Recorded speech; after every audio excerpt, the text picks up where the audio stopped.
So you have a Equinox with the body style that started, in 2005, and your heater core is leaking.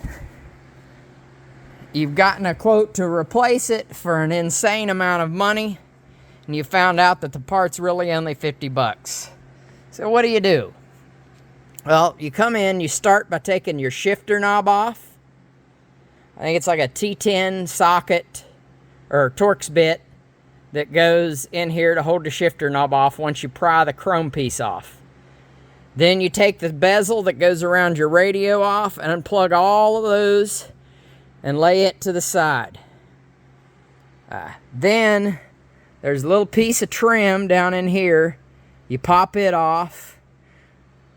Then you take all the screws. I think there's 6 or 8 of them that hold these pieces in. I only removed the one side because there was no reason to move both sides.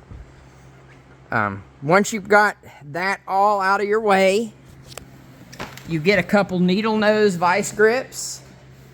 You come out under the hood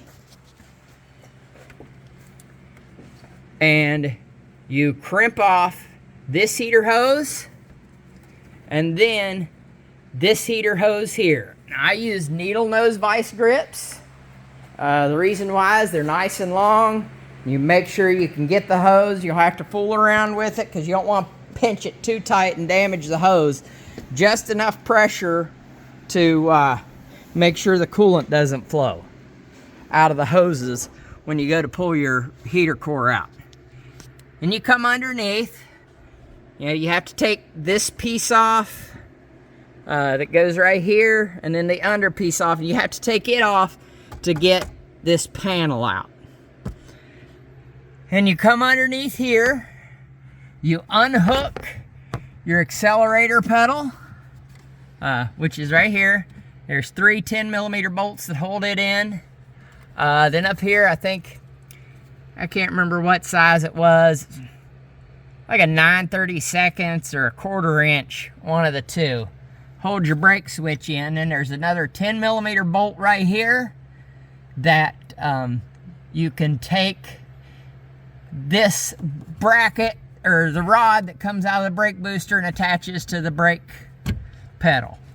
Then I pulled the brake pedal towards me, popped out the rod off of the end of the rod on the brake pedal lever, and I got that down out of the way. Then I came in here, and as you can see, there's this screw right here. Then back in here, can't really see it too good, you kind of have to feel it, but right in this area there's a screw, and then there'll be another one back in that area there.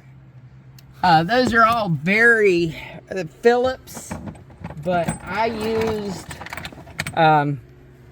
a little tool that I've had for quite a while. Let me get it here if I can find it. There we go. I bought this as a gear wrench tool a long time ago. Basically, it's a super compact ratchet that has a thing on it you can spin, and it's just really good for tight spaces. The size of that bolt in the back, which also has a Phillips bit, as you can see, it's 1/4 inch. It's really tight and a pain to get to, the very last one. And as you can see, I cut this piece of plastic off here because what I did was I cut the heater core hoses off way up here. I'm not going to tell you how to do that because if you can't figure that out on your own, you probably aren't going to want to tackle this job. Actually, I'll go ahead and tell you. I used a pair of cutters that are used for cutting really thick copper wire and a hammer and smashed the hoses off. This is a 3/4 type hose, or 3/4 ID hose. I used it and basically cut these off, cut the new ones off for the heater core, and just trial and error got the hoses cut to the right length, then used hose clamps to put it in there. So far, I'm into the job about 2.5 hours, and I'm working nice and slow. I hope this helps you. And let me just say, engineers should not be allowed to eat until they've taken apart every stinking car they design.